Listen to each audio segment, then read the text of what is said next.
Son horizon s'est éclairci à la faveur d'un document. Par ce certificat, Interpol signifie que Yoann Barbero n'est plus recherché par les polices européennes. Une joie, une grande joie. C'est un peu le moment où les murs des prisons s'ouvrent. Alors il y a eu le premier moment quand je suis sorti de prison où les murs se sont ouverts et puis là c'est le monde qui s'ouvre de nouveau. En novembre 2017, Yoann Barbero revenait chez lui à Nantes après s'être échappé de Sibérie.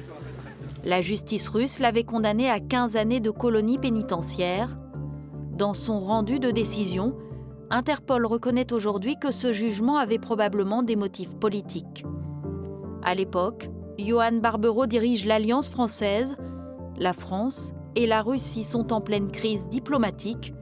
Le Nantais est alors accusé d'attouchement sur sa fille de 5 ans, avec pour unique preuve une photo qu'il aurait soi-disant publiée sur un site internet, les montrant tous les deux nus à la sortie d'une douche.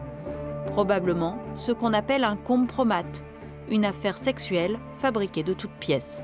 Les attaques étaient faites pour jeter le trouble et je n'étais pas diplomate. Je travaillais pour la diplomatie culturelle française, mais mon statut n'était pas un statut de diplomate.